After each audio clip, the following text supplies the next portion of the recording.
قال قال رسول اللہ صلی اللہ تعالی علیہ وسلم من آمن باللہ وبرسولہ واقام الصلاۃ وصام رمضان کان حقا علی اللہ ان یدخلہ الجنہ الی آخر رواہ البخاری۔ حضرت سیدنا ابو ہریرہ رضی اللہ تعالیٰ عنہ حدیث پاک روایت فرماتے ہیں کہ حضور نبی کریم رؤوف الرحیم علیہ الصلاۃ والسلام نے ارشاد فرمایا، جو شخص اللہ پر ایمان لائے اور اللہ کے رسول پر ایمان لائے اور نماز قائم کرے، ماہ رمضان مقدس کے روزے رکھے، تو اللہ تعالیٰ پر یہ لازم ہے، یعنی اللہ تعالیٰ نے اپنے ذمہ کرم پر یہ لازم کر لیا کہ اس بندہ مومن کو جنت میں ضرور داخل فرمائے۔ اور فرمایا ساتھ ہی نبی کریم صلی اللہ علیہ وسلم نے جاہد فی سبیل اللہ او جالس فی ارض التی ولد فیہا، آپ علیہ الصلوۃ والسلام نے فرمایا اب وہ اللہ کے راستے میں جہاد کرے یا جس جگہ جس زمین میں وہ پیدا ہوا وہیں پر بیٹھا رہے، یعنی بہرحال وہ جنت میں پہنچ جائے گا۔ فقالوا یا رسول اللہ صلی اللہ علیہ وسلم افلا نبشر الناس،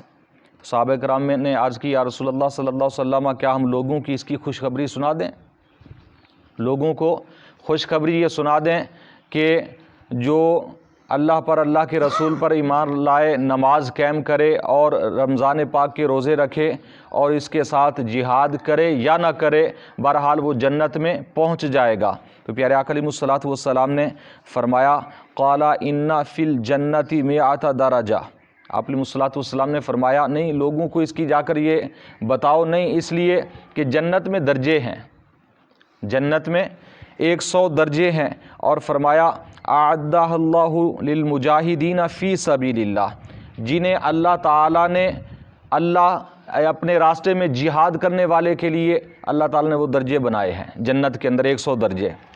اور فرمایا نبی کریم صلی اللہ علیہ وسلم نے ما بین الدرجتین کما بین السماء والارض، اور دو درجوں کے درمیان اتنا فاصلہ ہے جتنا زمین و آسمان کے درمیان فاصلہ ہے۔ اور فرمایا نبی کریم صلی اللہ تعالیٰ علیہ وسلم نے فَإِذَا سَأَلْتُمُ اللَّهَ فَاسْأَلُوهُ الْفِرْدَوْسَ، اور جب تم اللہ سے جنت کا سوال کرو،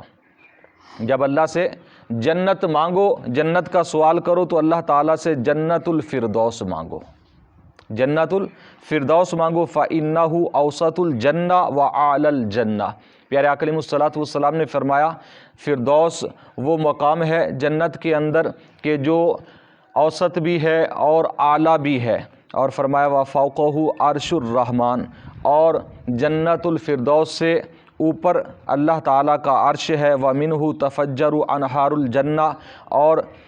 جنت الفردوس ہی سے ساری جنت میں جو نہریں بہہ رہی ہوں گی وہ جنت الفردوس ہی سے بہہ رہی ہوں گی، یعنی وہیں سے شروع ہو رہی ہوں گی۔ تو اس حدیث مبارکہ کے اندر بخاری شریف کی حدیث پاک ہے، آپ علیہ الصلوۃ والسلام نے کافی مسائل کا بیان فرما دیا۔ سب سے پہلا مسئلہ تو پیارے آقا علیہ الصلوۃ والسلام نے جہاد کے متعلق یہ بیان فرمایا،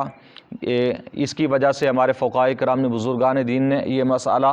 اخذ کیا کہ جہاد کرنا یہ تمام مسلمانوں پر فرض عین نہیں ہے بلکہ فرض کفایہ ہے، یعنی جب چند لوگ،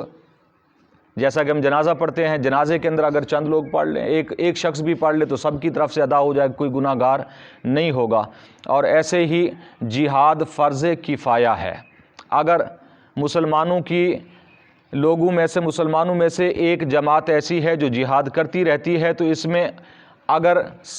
سارے نہیں کرتے تو اس میں وہ گناہ گار نہیں ہوں گے، ہاں اگر سارے مسلمان ہی چھوڑ دے جہاد کو تو پھر سب گناہ گار ہوں گے۔ فرض کفایہ کا معنی یہ ہوتا ہے کہ اگر چند لوگ وہ کام کر لیں تو سب کی طرف سے ادا ہو جائے گا، سب کی طرف سے اس کا گناہ جو ہے وہ ختم ہو جائے گا۔ تو یہ اس حدیث مبارکہ کو پیش نظر رکھتے ہوئے ہمارے بزرگان دین نے یہ مسئلہ بیان فرمایا کہ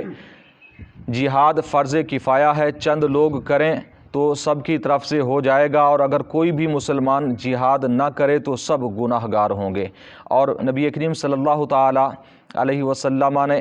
ایک اور مسئلہ بتا دیا کہ لوگوں کو جا کر اس کی خوشخبری نہ دے دو کہ جی جو جہاد پر نہیں جائے گا وہ جنت میں پہنچ جائے گا، اس لیے آپ علیہ الصلوۃ والسلام نے فرمایا اگرچہ وہ جنت میں جہاد نہ کرنے والا پہنچ بھی گیا تو وہ جنت ہی میں جائے گا، وہ جنت الفردوس میں بھی نہیں جا سکتا اور جنت کی عظیم درجوں کو بھی وہ نہیں پا سکتا۔ پیارے آقا علیہ الصلوۃ والسلام نے فرمایا اللہ تعالیٰ نے جنت کے اندر 100 درجے بنائے ہیں اور اس میں سے بیشتر درجے اللہ تعالیٰ مجاہدین کو عطا فرمائے گا، جو اللہ کے راستے میں جہاد کرنے والے ہوں گے۔ آپ علیہ الصلوۃ والسلام نے فرمایا اس لیے لوگوں کو جا کر اس کی صرف خوشخبری نہ دے دو بلکہ انہیں جہاد کرنے دو، جو جہاد کرنا چاہتا ہے اسے کرنے دو، اس لیے کہ جنت میں اسے اعلیٰ مقام ملے گا، جنت کے اندر اس کے درجے بلند ہوں گے۔ جتنا وہ زیادہ جہاد کرے گا اللہ کے راستے میں اتنا زیادہ اس کے جنت میں درجے بلند ہوتے جائیں گے۔ تو پیارے آقا علیہ الصلوۃ والسلام نے یہ مسلمانوں سے حکم دیا، مسلمانوں کو، کہ جہاد کی فضیلت بھی ہے، ایک عظیم فضیلت ہے۔ اور یہاں پر ایک اور حدیث مبارکہ بھی بلکہ ذہن میں رکھیں کہ آگے آ رہی ہے حدیث پاک بھی، اگر کوئی شخص جہاد کو فرض تسلیم کرتا ہے اور جہاد کو شریعت کا حکم تسلیم کرتے ہوئے اگر نہیں کر سکتا، نہیں جاتا، تو کوئی حرج یا گناہ والی بات نہیں ہے۔ اگر کوئی اس کا انکار کر دیتا ہے، اگر اس کا کوئی انکار کرتا ہے یا غلط سمجھتا ہے تو پھر وہ دائرہ اسلام سے نکل جائے گا۔ یہ عظیم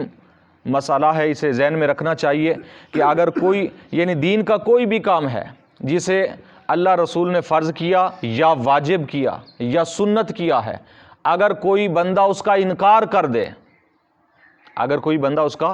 انکار کر دیتا ہے، عام ایک شخص کہ میں جہاد کو مانتا ہی نہیں ہوں، یہ جہاد غلط ہے جی، جہاد کا اصول ہونا ہی نہیں چاہیے جی، اس طرح آج کل لوگ تبصرے کرتے ہیں اس چیزوں پر، تو وہ دین اسلام سے نکل جائے گا۔ نہ کرنا علیحدہ بات ہے، جیسا کہ نماز اگر کوئی شخص نہیں پڑھتے گناہ گار ہے، اگر انکار کر دیتے تو وہ کافر ہو جائیں گے۔ نماز نہ پڑھنا گناہ ہے، انکار کرنا کفر ہے۔ اسی طرح جہاد نہ کرنا یہ بعض صورتوں میں گناہ بھی نہیں ہے، بعض صورتوں میں گناہ بھی بن جاتا ہے، لیکن اگر کوئی اس کا منکر ہو جائے، انکار کر دے تو وہ کافر ہو جائے گا، دین اسلام سے نکل جائے گا۔ اس لیے جہاد ہمارے دین اسلام کے اندر یہ ایک لازمی پہلو ہے۔ اس لیے ہمارے بزرگان دین فرماتے ہیں کہ مسلمانوں کے ملکوں کے اندر ایک ایسی جماعت ہونی چاہیے جو صرف جہاد کرتی رہے اور باقی لوگ اس کے ساتھ ان کے ساتھ تعاون کرتے رہے، ہر قسم کا مالی تعاون ہو گیا، دیگر جو تعاون ہے اس کے ساتھ کرتے رہیں تاکہ ان کا بھی جہاد میں حصہ شامل ہوتا رہے۔ کہ قرآن مجید فرقان حمید کی آیت کریمہ جو ہم نے کل پڑھی تھی، اس کے اندر اللہ تعالیٰ نے فرمایا کہ جو لوگ اپنے نفس کے ساتھ اور اپنے مال کے ساتھ جہاد کرتے ہیں،